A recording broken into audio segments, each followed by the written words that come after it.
Okay, so I haven't made a video in the last couple of days concerning the fast, so I just wanted to give you guys a little bit of an update. I'll be putting on my makeup at the same time, so I may not be looking at the camera. I'm sorry, I apologize.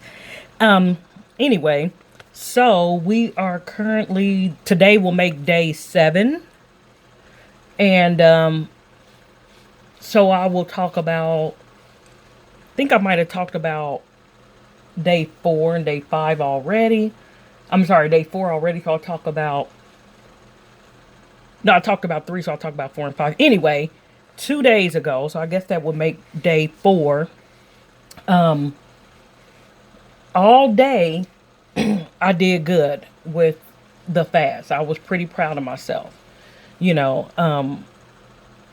And but then come that evening, right? So I have been suffering with migraines for a long time, actually since I was 9 years old, and now I'm 41. So that tell you how long I've been dealing with migraines, right? About 30 years, something like that.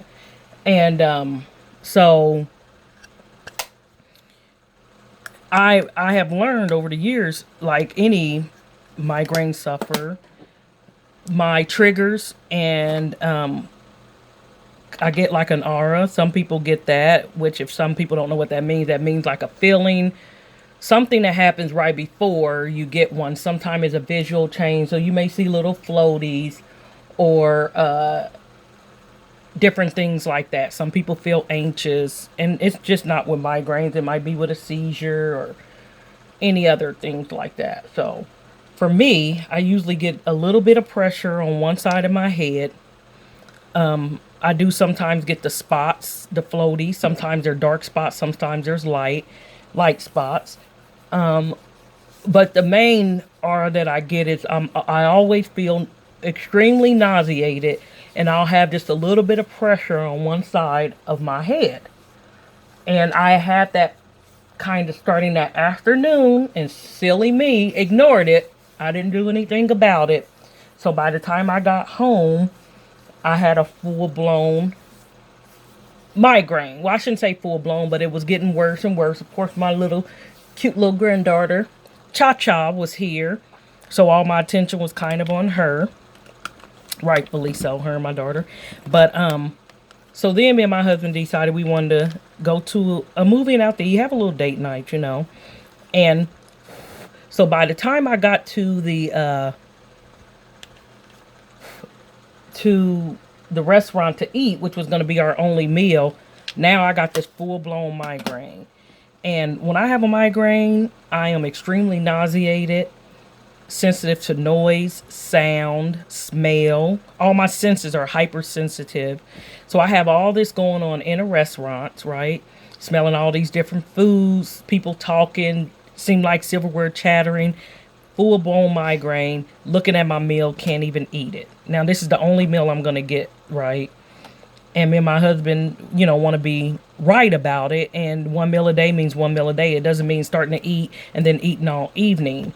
So I'm thinking, and then on top of that, I did not bring, because Excedrin worked extremely well for me. So on top of that, I did not bring Excedrin. I didn't even bring a purse. I just bought my phone, which has compartments that you can carry like your credit card, debit card. I even have a little compartment I can put money in. So really there's no need for me to carry my purse, right? Except for when I'm sneaking drinks and food into the movie theater. And I wasn't doing that this time. Little jokey joke, but true. Anyway, so I'm sitting there with this migraine, and my husband's like, "Do you want to just go home?" And I'm like, "Nope, nope, I'll be okay. Maybe I just need to eat something." And we end up ordering. We got some potato skins, we got ribs, and we both got a salad.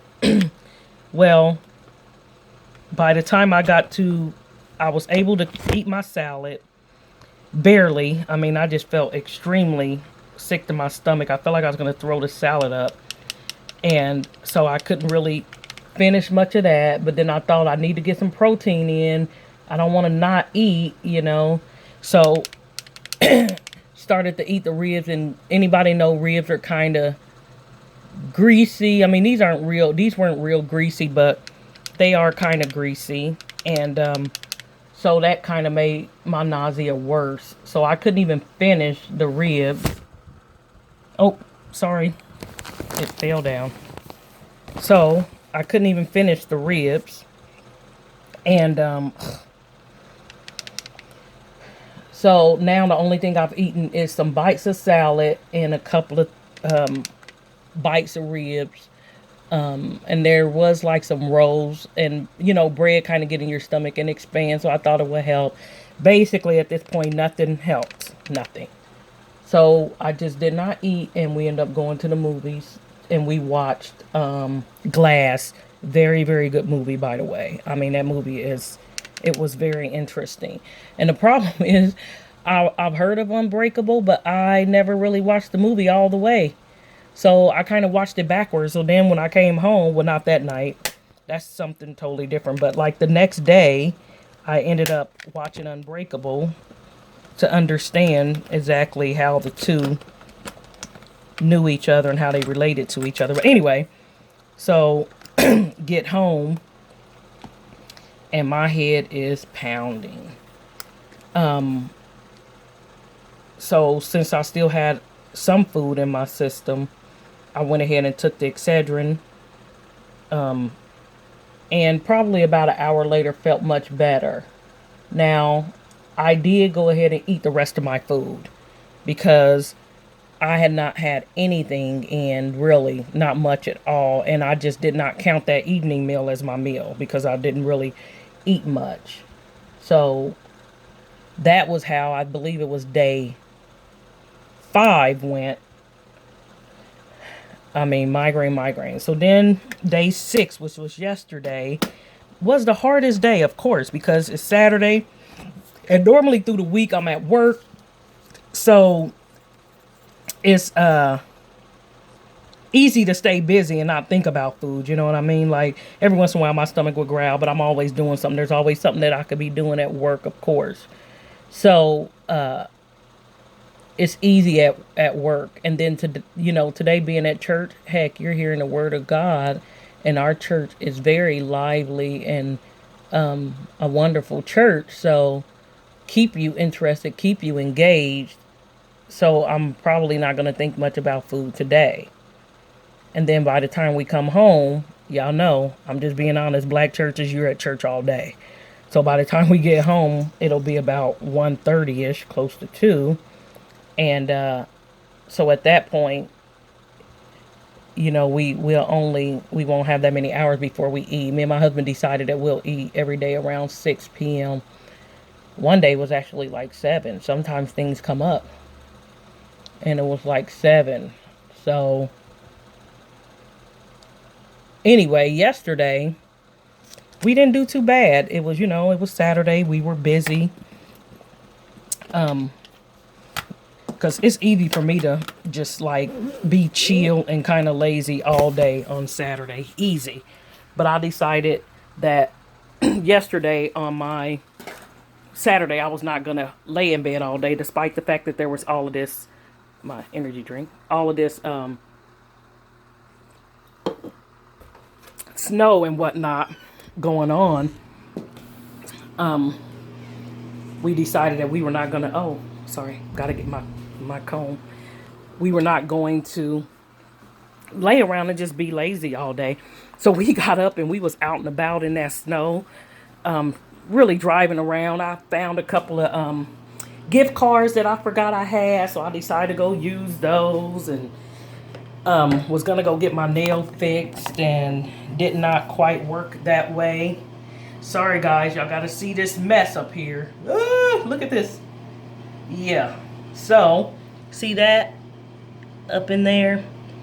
That's from working out, and I haven't had a perm in a long time, so I'm trying to at least make that match the rest of my hair. Here's my actual hair right there, and then the weave under it.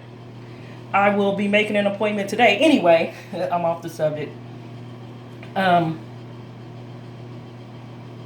So yesterday was a good day. I feel like it was a victorious day.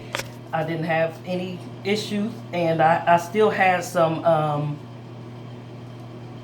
actually some food left over from when we obviously went to the restaurant to eat. So I was able to, let me kind of put this up a little bit.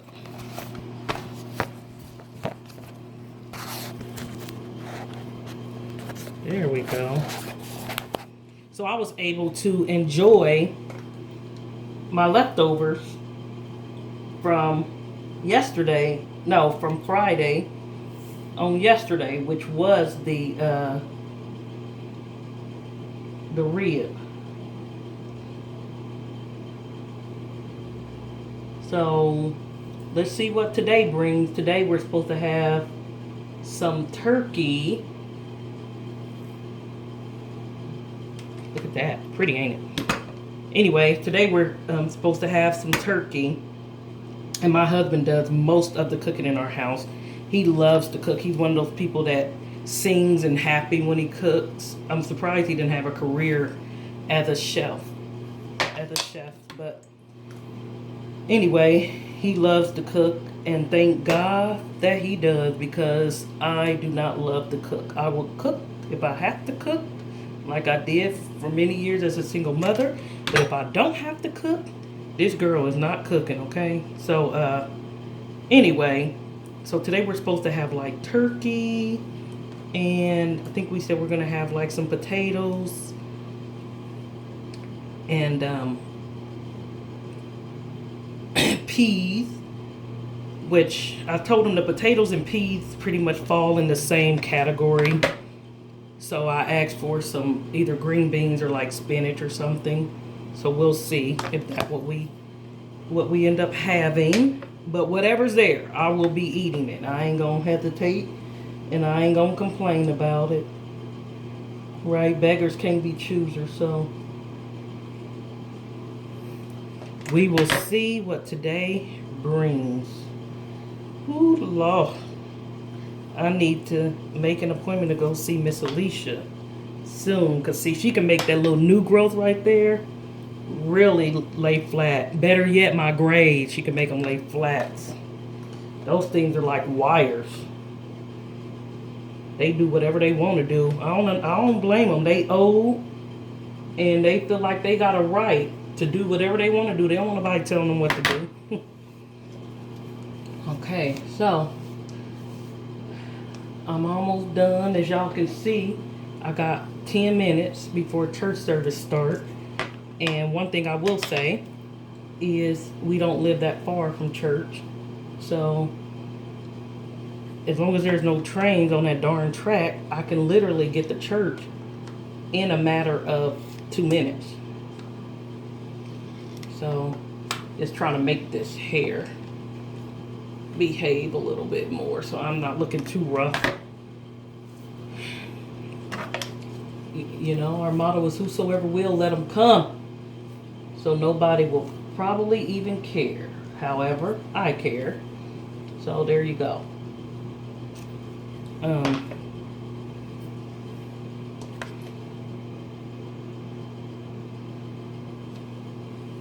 Anyway, so that's kind of basically the gist of a rundown of my husband and I, day 5 and day 6.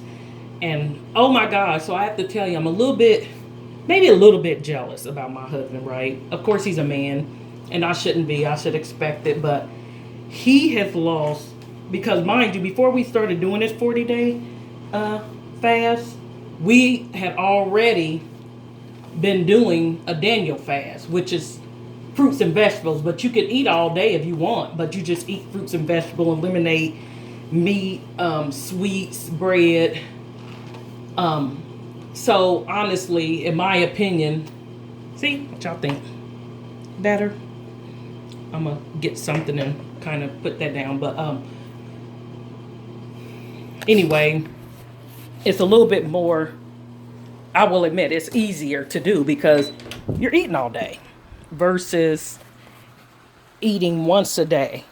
But see, I also want to make sure that even though, sorry, looking for something, even though we eat once a day, not to just make it anything, You know, I ain't trying to go to Burger King every single day and just eat a Whopper. Oh, I do not like Burger King.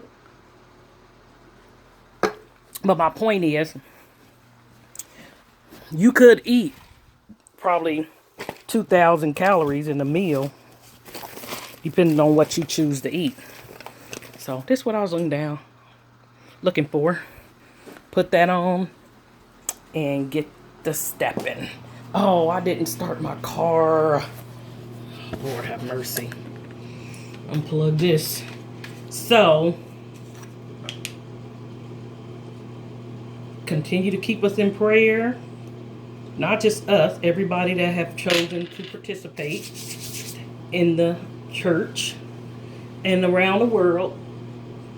Because from what I understand, there's another church that actually first kind of called this fast out of Africa. Sorry, I don't know the guy's name. Very successful man. But, so we decided to join their church under the direction of our pastor, of course. We're not a cult, as Pastor says, so no one has to do it. No one has to tell people that they're doing it or that they're not doing it. But, you know, so it's a complete choice of yours if you want to do it or not. And we're just believing that prayers will be answered and we will see miracles. We will hear stories about how, you know, God really blessed some people during this fast. And not saying that he wouldn't any other time, but when you make a sacrifice as, you know, as this, a spiritual sacrifice, God is definitely going to notice. No doubt in my mind. It's just like us as people, when somebody really sacrificed for you, you know, your husband, your wife, whatever, you know, it doesn't go unnoticed. So like I said, keep us in your prayers. Not too bad with the finished product. It's just as soon as I work out, you know, your hair want to go back to its natural state. But I guess I'm okay with this. Not looking too bad.